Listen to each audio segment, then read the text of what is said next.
welcome to the Opposition Preview.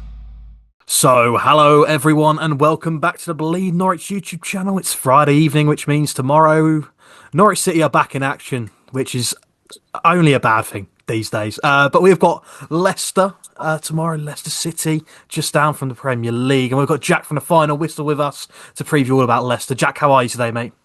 Yeah, I'm as good as I can be till tomorrow, mate. I think you'll be even better tomorrow because Norwich are awful. We are we are destined for League One. It's silly. But we'll talk about Leicester to begin with. It's been a very underwhelming start for you guys this season, hasn't it? Yeah, it has. We're in a position because we deserve to be there. To be fair, we've not been good enough. We've not been consistent. We have brought Marty in, but he don't know his best 11, and he's choosing the same overpaid, should we call them twats, to win his games in that, and they're not bothered. It's the same team that got us relegated from the Premier League, and we've not drained the swamp as much as we wanted to, and we seem to keep getting let down by the same individuals. He speaks about the youth and how he wants to utilise that, but I'm far from seeing it from him, to be fair. But yeah, 1 win in 10 now for Leicester. And I know your form's bad, but tomorrow is two poor sides going at it, and I think it's one that all fans will be watching it through the fingers. Yeah, I think you're actually spot on. When I was looking at your form before recording this, I was like, "Oh my word, they are bad. they are All they right, are yeah. bad." I was like, because I thought, Leicester they've picked up a few draws. You did go on an unbeaten run of 8 games, but albeit 5 of them were draws against really poor sides. You had you know Mm. Portsmouth in there. You had West Brom, who are quite poor, Oxford United, who are poor. Sides that you'd expect Leicester City to beat. So although you went on an 8 game unbeaten run, it was majority draws and against fairly poor sides. And then obviously you've won once since the end of September, August, sorry. And Norwich haven't won since August. It's quite scary to sort of think what the outcome could be for either side tomorrow. Do you think whoever wins tomorrow, or whoever loses tomorrow, sorry, do you think that manager of that team gets sacked? Yeah, I think there's big pressure on our manager.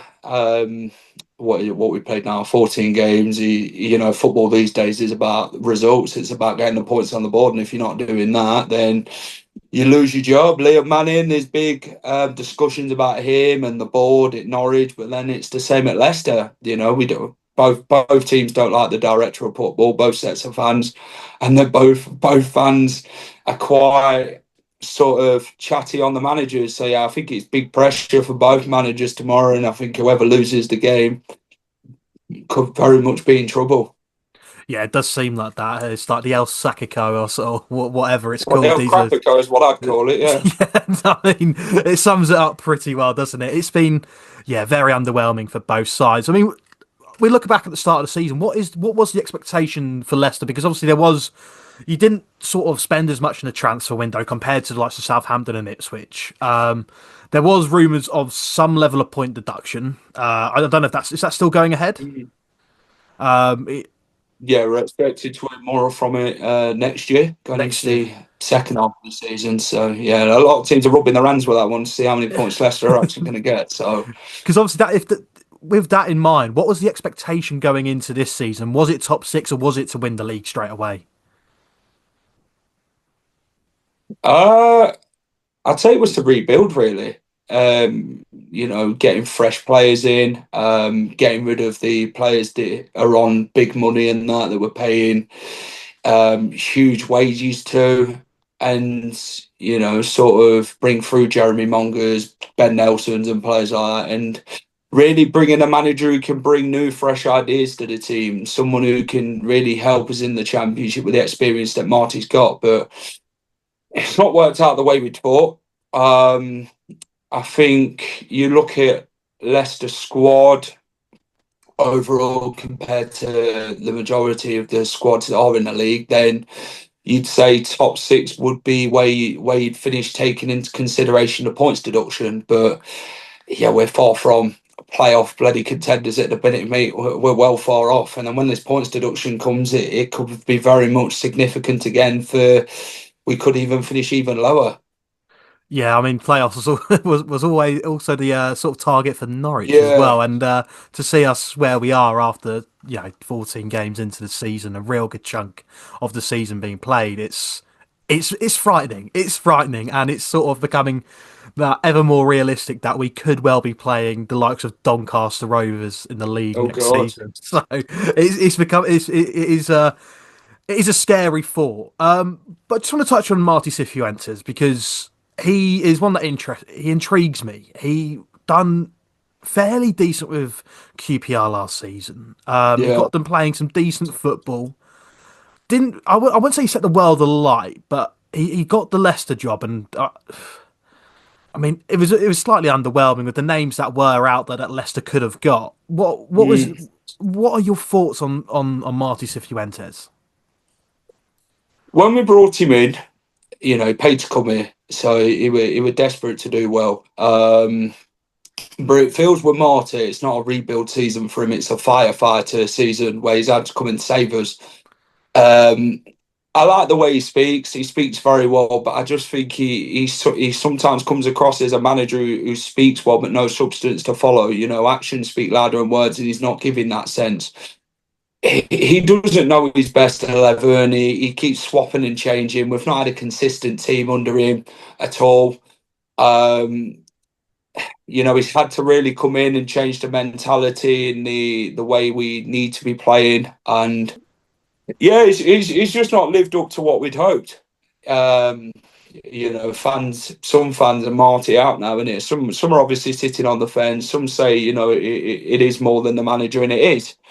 The board are the problem, and he's got a big job on his hands to change everything at the club, the aspects and the way we want to go about things. But like I say, he's a man with many words, and he just don't put things into action. And he says the same thing time and time again. And you want him to do well. But like I've said, it's not a rebuild mission for Marty. It's a firefighting mission to how bad Leicester City are in dire straits with how things are being at the club. Because the club at the minute it's in a like a sort of toxic environment, should we call it, where there's all these mismanagement things that happened and all that, and everything's played into one. So the last person who takes the brunt of it, of course, when results aren't going the way, is the manager. So I like the bloke. I like the way he talks. I mean, some fans think he's a bottom half championship manager. To be fair, he's not quite the level that the club probably thought.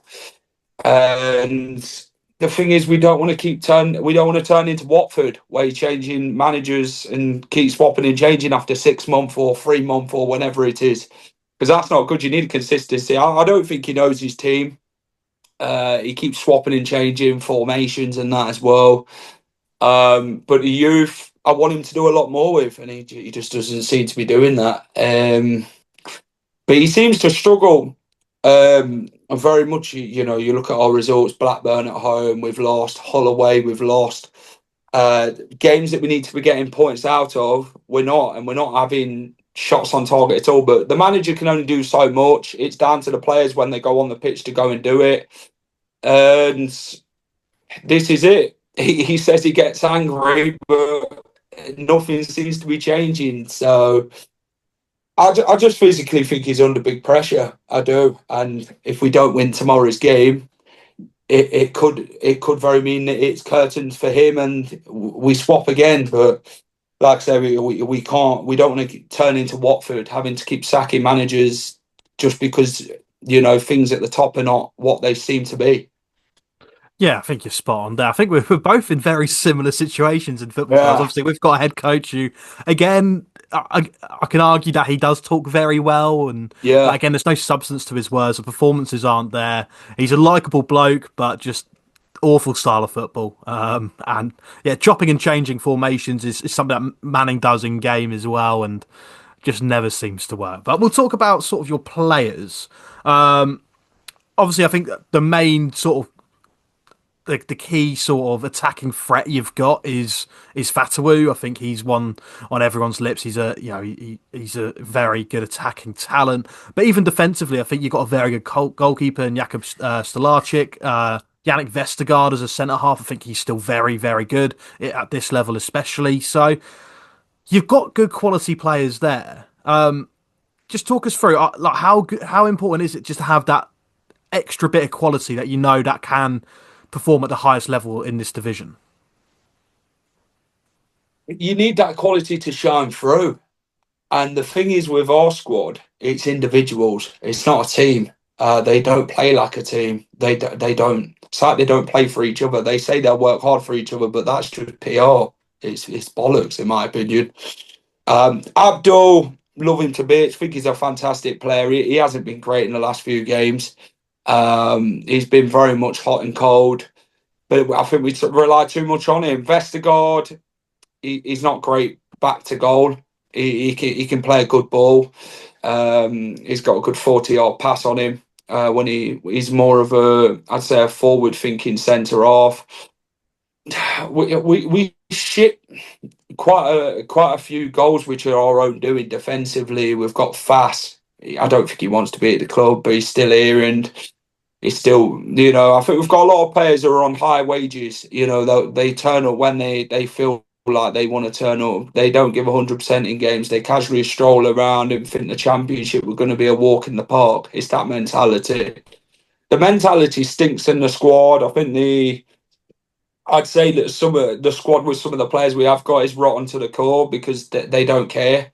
They're rather some of them are out of contract in the summer, so they're going to be looking elsewhere. They're going to down tool now, so we ain't got a striker. Jordan Ayew is not a striker. Patson Daka hasn't scored for 340 odd days, I think it is now, since his last goal, which was December the 3rd last year. Carranza, it's not really impressed me since he's come in. I know he's had a real handful of games. Harry Winks, he's a good championship midfielder. He's good when he's good, but then when he's off, he isn't. Ricardo, club captain, has been at the club a few years now. I like Ricardo quite a bit, to be fair. But it just seems like we haven't got it. We've got Oliver Skipp and Samari, not good enough. Two midfielders are slow. They're not as proactive. They're non-existent. We spent 25 million on Oliver Skipp, by the way, and you'd probably laugh. Whether we'd spend that type of money, you'd think you're getting Iniesta at this point with that type of money, but we didn't. We got Oliver Skipp, which is it's a real shame. Mavadide, he's not been good enough this season. Monga, I really like him. I think he's a star for the future. He's 16, and I think he's going to go to bigger and better things. But it's just a squad of individuals. I think that's what we call our squad, to be fair. We just haven't got a team, and most of the players want out. The club is in, like I'd call it, it's in free fall, on and off the pitch. Yeah, I think Norwich City fans can very much relate with that, and it's interesting what you say about Oliver Skipp because I think there is a common interest there between Leicester and Norwich fans. Oliver Skipp was on loan with us the last time we won the championship, Yeah. and we loved him. He was unbelievable, and I was gutted when we didn't sign him back. I was so certain that we were going to sign him back that Norwich shirt in the corner there has Oliver Skipp 20 on the back. You can Uh, have him back. You can have him back if you want. We for can free, swap you you're tomorrow. drop. I'll come pick him No, up. we'll swap you for Sargent. You can have Oh Skip back. You Christ! love him. We'll have Josh Sargent. We Oh need a Christ! No. striker. I can give you Shane Duffy. How about I'm that? all right. I don't think you're doing more job than Patson Daka, so I'm all right. Yeah. But yeah, no, Oliver. Yeah, we absolutely adored Oliver Skipp. So Yeah. it's sort of his downfall since that loan spell with us has been it's been quite sad to watch because he just doesn't seem like a good player anymore, does he? Was he ever a good player? For us, he was. For us, he was For unbelievable. Tottenham, I think they'd argue it. I think they had their pants down with that sort of transfer. 25 million quid Yeah. on a player of his quality. It's just not good enough. No. And Leicester fans have made their feelings known, but it's the club's fault for spending that type of money. That's not on him that we spent £25 million. That's down to the club. No, absolutely, absolutely. And overpaying for players, trust me. I'm starting to sort of feel that as well. Spent nearly Yeah, 10 million on Antti Cianats, who was not produced anything of note. Matai Jurasek signed for 6 million. I think he started 3 games this calendar year since we signed him in January. Yeah, it's been horrendous. But we will sort of touch on Norwich players because obviously despite how bad we are, you must be fearful of maybe one or two Norwich players of causing some damage to this deflated Leicester side. Is there anyone? I think every Norwich player could cause a problem to us at some point, whether it's set pieces or outfield play. Do you know what I like, Josh Sargent? Yeah, he's a very good championship striker. I know he's really struggling at the minute. He hasn't scored since like August the 30th, I think it was, Yeah, Blackburn away. We need a striker. I'd buy him at this point. I'd snap your hands off for him because he's a proven goal scorer. I think he's the man who gets you the goals. Is it Kivs Gordon as well? yeah, He the one who scored against Sheffield Wednesday. You spent big money on him. I think you'd hope a lot more from him. Jeffrey Schlupp, I like Jeffrey Schlupp at Leicester. yeah. He's now out He injured. wasn't the goal scorer, but yeah, he's injured. Thank God, because I think he'd have scored the winner against us tomorrow if he'd played. Teams seem to have that effect on us where former players come and score against us. So yeah, I'm kind of glad he's not playing tomorrow. To be fair, Yeah, no, I think the real threat for Norwich for me it's got to be Josh Sargent. I think he causes our defence all sorts of problems because our defence isn't blessed with pace. If he gets it Vestergaard, he's leaving Vestergaard on the halfway line. I'm sorry, Vestergaard hasn't got pace. If Josh Sargent pushes him back to goal, he ain't going to keep up. And I know he's on a drought at the minute, but every striker what seems to be on a goal drought where they haven't scored for months or years or whenever it is, they always seem to score against us. So I'm expecting that from Josh Sargent. No, Norwich's team last season, you were good, you were steady. I think adding to it this summer would have been you'd have done well with what you'd brought in, but it just hasn't been the case. You look at Sheffield United, they've got quality in the squad, but something's just not working. I don't think Norwich will go down. I know you seem to be bad at the minute, but when Dr. Leicester seems to come to Carrow Road tomorrow, mate, I think they'll make it feel better for you. So yeah, I think Josh Sargent's the one that I really look at tomorrow. To be fair, in the threat that in you guys scoring goals. I'll tell you what, that is music to my ears. Where you were talking about strikers who have been on a goal drought. They like to score against Leicester. Oh, Yeah, yeah. I'm hoping mm, Sargent scores. He's had a few goal contributions, a few little assists here and there, but no goals since yeah. August. So it's about time. But we will play a little game that we like to do on these opposition previews, and it's where you've got to name 5 players that have played for Leicester and Norwich. There is quite a few. I think it's quite a surprisingly quite an easy one. We had a Sheffield Wednesday fan on last week who was giving me names like Efan Okoku from the 90s and stuff like that, and it was it was brilliant. But luckily, there's been quite a few very recent ones that have played for both Leicester and Norwich. But yeah, I'll let you take it away. Ewan Roberts, Leicester fans love him. Club Yeah, Ewan legend. Roberts. James Maddison. Yeah, matters. Yeah, We brought him for some good money from you lot, and it worked out for a bit. Quality player on his day. Just when he isn't at it, it just doesn't work. But no, Tony Cottee is another one. yeah, TC, another one that's admired highly by Leicester fans. Callum Doyle, yeah. who we Callum had Doyle. on loan last time in the Enzo Maresca era of Leicester City when we did come to Carrow Road last time. And I tell you what, I'm going to put in there. I'll put Jeffrey Schlupp in there. Yeah, Jeffrey Schlitt. Obviously, could have had Oliver Skip, Aaron Ramsey as well, Aaron Jacob Ramsey. Ram. Yeah. Yeah, you could have had Ryan Bertrand, Ryan Bennett. Oh God, you're mentioning some worse players now. Yeah, I try to find We some were talking about the stinkers. best when we talk about 5 players. Yeah, no, Not the worst. I always like to find some really rogue ones. I remember I had Jacob Butterfield for Sheffield Wednesday and Norwich. and Jordan Rhodes was class of both clubs. But then I had for Swansea, it was like Nelson Oliveira, players like that. Mm. I love the road ones. Harry Kane played for Harry both Kane, clubs. yeah, Harry Kane, yeah, Who else have we had? We've had Mark Bourne, Zach Whitbread, yeah. It's Christ, that is, Mark Robbins. We had yeah, the managers. You look at Martin O'Neill, yeah, yeah, come from Christ, Norwich to go to Leicester. yeah, Worthington, the manager. yeah. I think he had a short stint as Leicester manager, to be fair, under Milan Mandaric. Who else have we had in there? It's Richie, no, James Vaughan.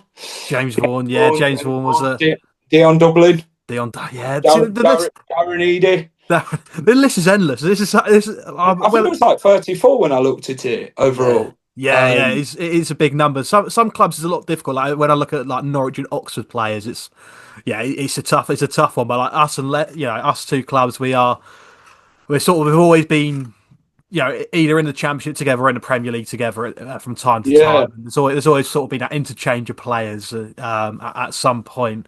But yeah, that is the end of the opposition preview. We'll just finish off with score predictions for tomorrow. Jack, what is your score prediction? bloody hell. My heart says 2-1, but I'm going to go 1-1 draw. That's what I've gone for tomorrow. 1-1. We seem to be the draw specialists in the league, so yeah. Do I think we'll get more than one? Probably not. The way we are non-existent up front, so I'm going to go 1-1. 3-0 Leicester for me. Really? Think Yeah, we'll get three 3-0. goals? Keep clean sheet. Both Yeah. sides can't keep clean sheets. I don't think that's going to happen. You'll be surprised of how bad we are. It is horrendous. But cheers everyone for watching. Make sure you go check out the We'll make you look like prime Barcelona, mate. uh, I mean, I hope you do. It'd be great. It'd be great. But thank you everyone for watching this opposition preview. Make sure you go Yeah. check out the final whistle. All their links will be down in the description down below. Make sure to like and subscribe, and we'll see you guys next time.